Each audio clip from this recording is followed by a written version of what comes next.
Hello and welcome to this all about Bleak Inlet guide video.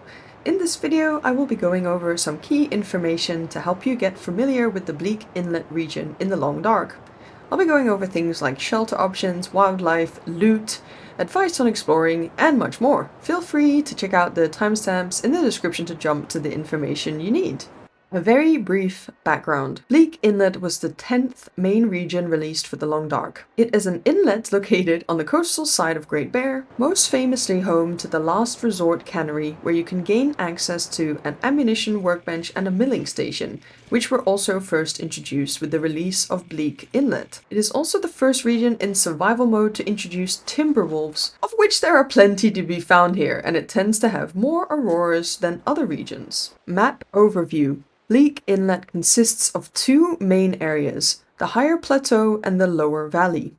You could then divide the lower valley into the coastal area, including the Cannery, the residences, and the Fallen Lighthouse, and the inlet area where you'll find 3 blinds, some trailers, and if you have the DLC, the Alpha Bunker, then the area at the bottom of the climbing rope where you'll have the frozen river, the cabin, and the pathway to the secret mountain path. It has the quirk that you can only reach the higher plateau at first if you enter the region from the Ravine.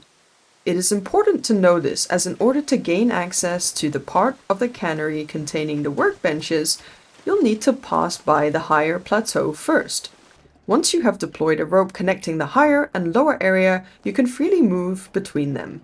Bleak Inlet is a coastal inlet, so there are large and small areas of frozen ice, some of which are weak ice, which you can fall through, so be careful. Wildlife is abundant here, weather can be quite harsh, so in that sense it makes it kind of challenging to navigate. It has various points of interest and some other shelter options, and maybe base options if you really wish to stay here long term. Shelter/base options. There are various shelter options in Bleak Inlet, or potentially base options if you really wish to stay here long term. Let's start with the upper plateau. Up here you will find quite a few shelter options for a relatively small area. As you enter from the ravine, there is a prepper cache literally around the corner to the left. Not far from that as well, there is an outdoor or non-explorable cave. Further down the plateau, you'll find the Pensive Outlook, which has a bed and potbelly stove. Lastly, right at the end of the higher plateau, you will find the radio tower and radio control hut. The hut, of course, can provide shelter, however, it doesn't have a bed or cooking facilities. In the lower valley, there are also various options. Firstly, just up from the rope climb down to the valley is a cabin. This is a loaded interior, meaning you will be nice and warm, and it does have a grill for cooking, a bed, and some storage space. At the Cannery worker residences, which is on the coastal side as you approach the long bridge, there is also a loaded cabin, also providing cooking space and a bed and a bit of storage. As well, right out front of it, there's a fishing hut, which is useful, of course.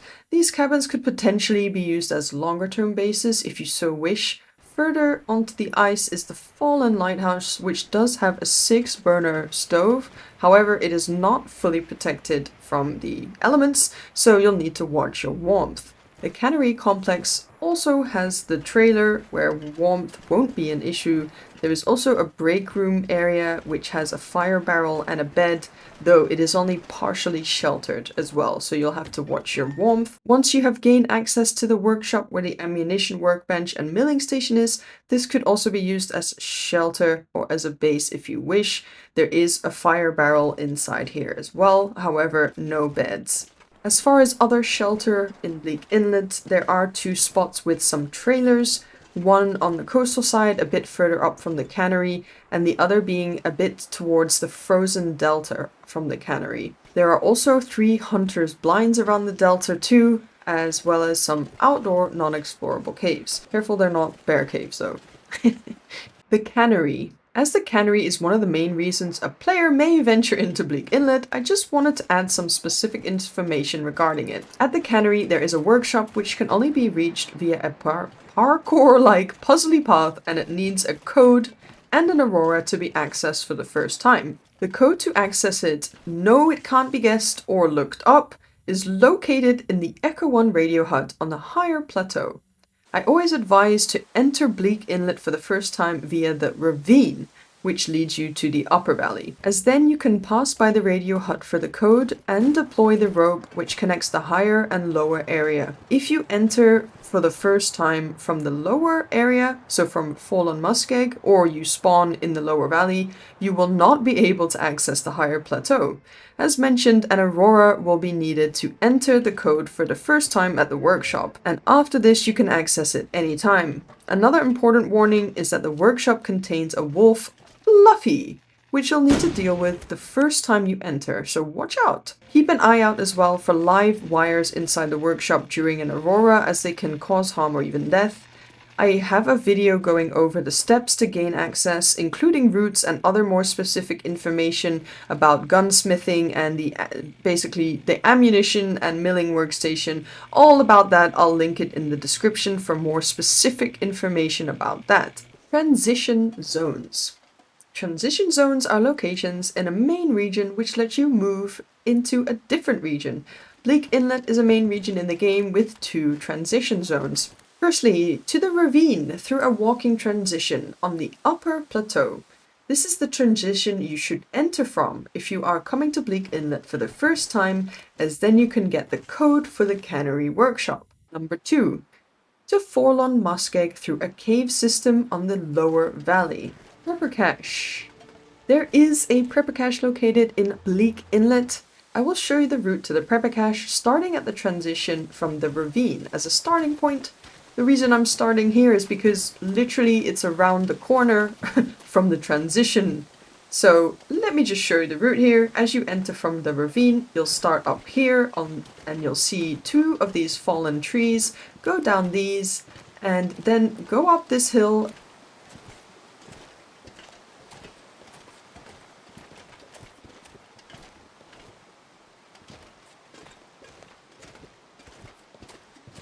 And kind of follow the rock around the corner until you get up on top of the rock.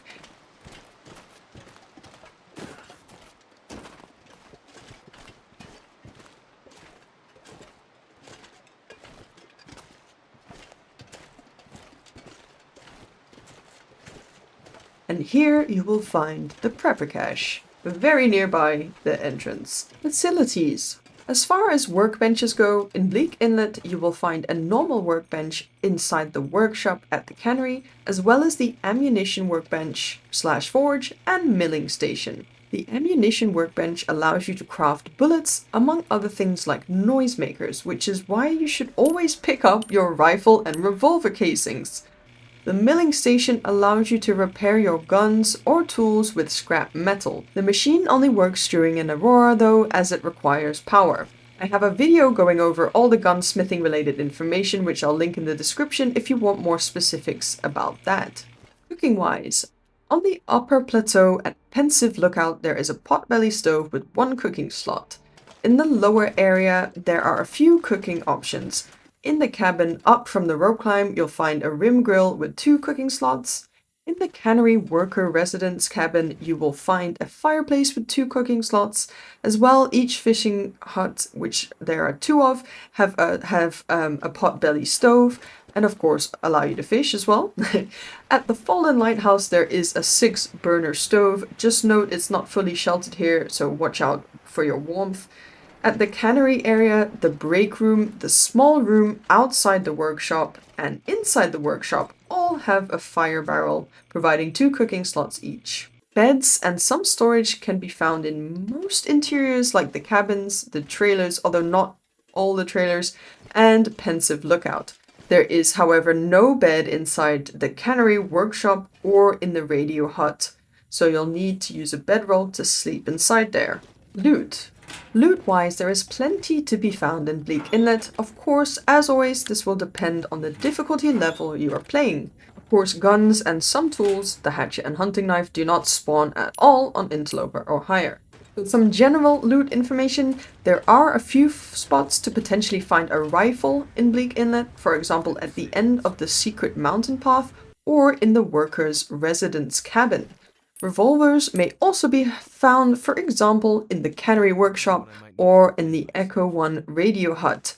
If you have the Tails DLC, you can also find one of the Revolver variants in Bleak Inlet, the Forester's Revolver, which I will go over in the DLC section. As far as tools go, hatchets and hunting knives can be found most commonly in a variety of locations around the Cannery area, the lookout tower, or outside cabins and trailers, or in smaller POIs like the blinds or fishing huts, or possibly on corpses or nearby corpses. There is also a possibility for a bow to be found near the trailers just up from the Cannery, or potentially a heavy hammer. Bleak Inlet also has a guaranteed distress pistol or flare gun. I've found them in the lookout tower, in the break room area at the Cannery, or at the very end of the Cannery pier. As there is a prepper cache in Bleak Inlet, if it happens to be a full one, even more loot shall be found. As well, if you have the Tails DLC and have access to the Alpha Bunker, there's even more loot down there. Additionally, you can also find a set of the woodworking tools in Bleak Inlet. It is on the parkour route that takes you to the workshop, and you can pick it up here. This is used for making furniture and stuff relating to the new base customization feature. Also, plenty of clothing, medical, and food supplies to be found at various POIs in Bleak Inlet. Also, don't forget to raid the Cannery for tin sardines, as they can be found scattered around near pallets, under crates. You have to break them down, and just generally around the whole complex. Some Interloper specific information regarding loot. As mentioned, of course, guns do not spawn, nor hatchets or hunting knives, because you have to craft your own. You still, however, can find some useful items in Bleak Inlet on Interloper, especially at the Cannery workshop. Here you have a chance to find a heavy hammer, hacksaw, and there you're sure to find matches and a pry bar.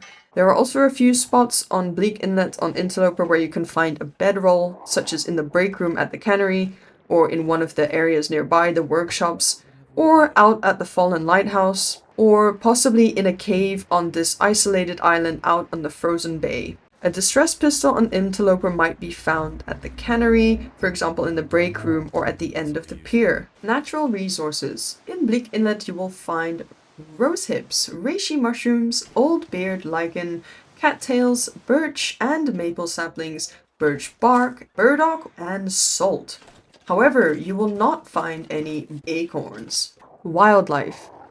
Wildlife is definitely a challenge in Bleak Inlet. There is a high concentration of timberwolves especially, and even 5 possible moose spawn locations. In Bleak Inlet you will find rabbits, deer, wolves, timberwolves, bears, moose, and the cougar. However, you will not be finding any ptarmigan. Let's go over the spawn locations for moose, bears, wolves, and timberwolves, and I will go over the cougar in the DLC section. Moose. There are 5 possible moose spawn locations. Number 1. Outside the cabin on the frozen ice in the lower valley, just up from the rope climb. Number 2. On the small frozen ice patch near the secret mountain passage climb. To the right of the road if you're heading towards the bridge and the Cannery. Number 3. Near the Hunter's Blind around the corner from the transition cave from Forlorn Muskeg near the birch forest. And number 4, very nearby the last, in the birch forest itself, just up from the Hunter's Blind near the transition cave. And number 5, a bit up the road outside the Cannery complex towards the other trailers. Bears. There are 2 bear caves in Bleak Inlet. Number 1, not far from the Cannery workers' residence against the wall of the region, there is a bear cave, and this bear roams around towards the Fallen Lighthouse around the ice there and around the residence and fishing huts, also nearby the road and on the long bridge. The second bear cave is located near one of the Hunter's Blinds, the third one that's on the coastal highway terminus side. There is a bear cave right on the wall near this Hunter's Blind on this side of the region. The bear roams around this bank and across the frozen delta. Wolves. While timberwolves are more common in Bleak Inlet, there are still a few spawn spots for normal wolves. These are on the higher plateau, on the lower plateau near the rope climb area, and on top of this kind of steep hill outside the Cannery area towards the frozen delta. Timberwolves. Being the first region to introduce Timberwolves in survival mode, there are many possible spawn locations for Timberwolf packs. For example, on the higher plateau, right outside the transition from the ravine, as well as a bit lower down near the lookout tower, pretty much always at the Cannery, various spots around the frozen delta, and not far from the transition cave from Forlorn Muskeg. These are just a few examples. Have a look at the map here. As you can see, there's a lot of potential places to meet Timberwolves. Vista points and Polaroids. Vista points are locations in a region where if you survey the area with charcoal, it will reveal a greater area of the map compared to when you normally survey. You first need to find the relevant Polaroid, go to the location and survey the map. It won't work unless you have the Polaroid. Bleak Inlet has one Vista point at the Echo 1 radio tower on the upper plateau. There are 4 possible locations to find the Polaroid, and these are the following. Number 1. Right at the end of the secret mountain path, accessed from the lower valley via a rosehip climb, to the right of the road heading towards the long bridge and cannery nearby a patch of frozen ice. Number 2. Located in a container between 2 sets of scrub bushes, just a little bit up from the rope climb that comes down from the higher plateau between these 2 large rocks.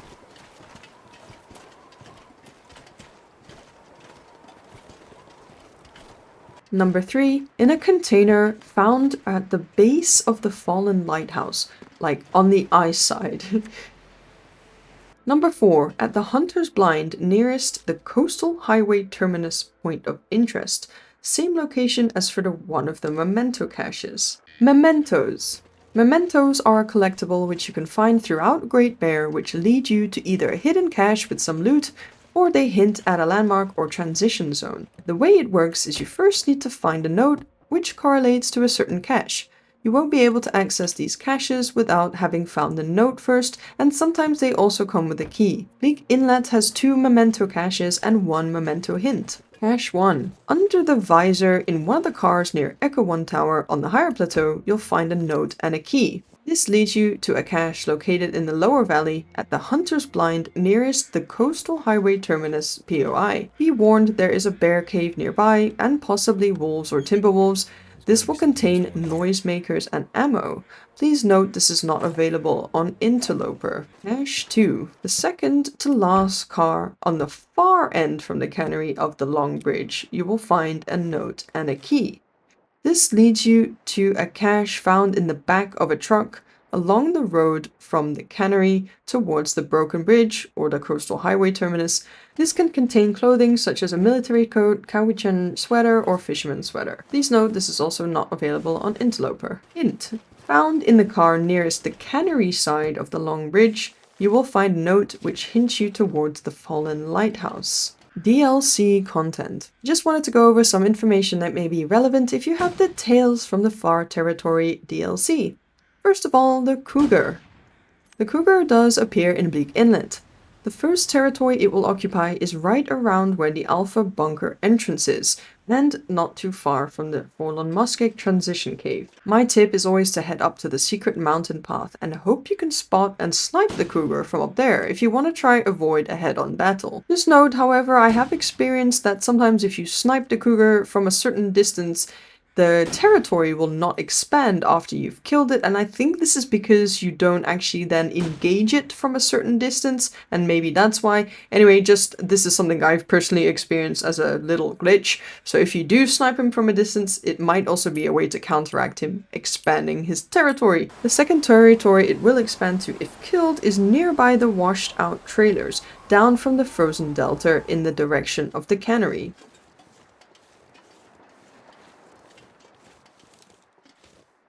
The third territory is between the split in the road in the lower valley between the long bridge and the rope climb to the upper plateau.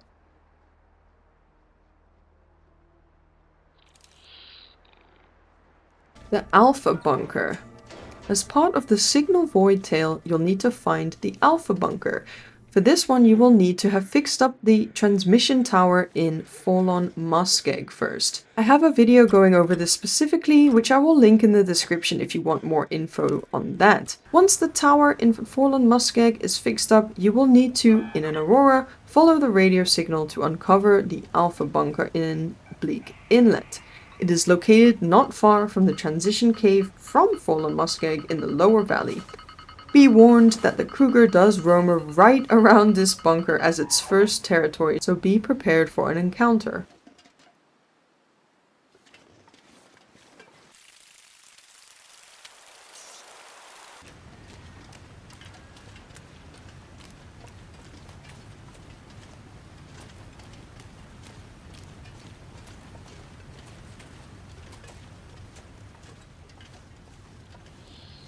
Forester's Revolver. The Forester's Revolver is one of the Revolver variants added in the Frontier Comforts update. The difference with the Forester's Revolver to the normal one is that it has a 33% higher overall durability. The sights are also a little different, only having a front sight. It can be found in one of 3 locations. On the upper plateau, either on the desk in the lookout tower, in one of the cars towards Echo 1 radio tower, or nearby a big wooden spool near the radio tower itself. Dockworker's pie recipe. In the Frontier Comforts update, they also introduced unique recipes. The Dockworker's pie can be found in the Cannery, where the ammunition workbench and milling station are, so you will need to gain access. But it can be found in here, sometimes, for example, in the kitchen area. Trader's Radio. There is a Trader's Radio in Bleak Inlet. It is located inside the trailer at the Cannery. Exploration. I think an important part of exploring Bleak Inlet is firstly understanding the deal with the higher and the lower area. That you won't be able to access the higher plateau, which is also needed if you want to access the Cannery workshop, unless you enter the region from the Ravine. This is due to there being no rope deployed by default connecting the higher and the lower area. Please note, I am aware of goating and that there may be ways to goat up and down from the lower and higher valley, and please feel free to find a way if you so wish to spend your time doing so. But I am not relying on everyone being aware or willing to try goating, so I try to make an important point of mentioning this. Another important tip is to be aware there are areas of weak ice out on the bay as well as around the frozen delta. As well, be prepared to encounter Timberwolves. They are abundant in Bleak Inlet, and there are various spots where they can appear. It would be very hard to avoid them altogether on Bleak Inlet. It's not a very huge region. I would say it's somewhere in the middle in terms of region sizes. You can pretty much see over the whole region or the whole lower area of the region from the radio tower on the higher plateau. Wildlife and weather are the things that make Bleak Inlet more challenging to navigate rather than it being confusing like Hush River Valley, for example. As most people may be heading to the Cannery, please check out my gunsmithing video, I'll link it in the description, which goes over the routes and all the steps to gain access in order to use the ammunition, workbench and milling station. It goes over it in full detail, so please check it out. So I hope I've given you enough information to get a bit more familiar with Bleak Inlet and feel a little bit more confident exploring it for yourself. Thank you so much for watching, and I hope to see you in the next one.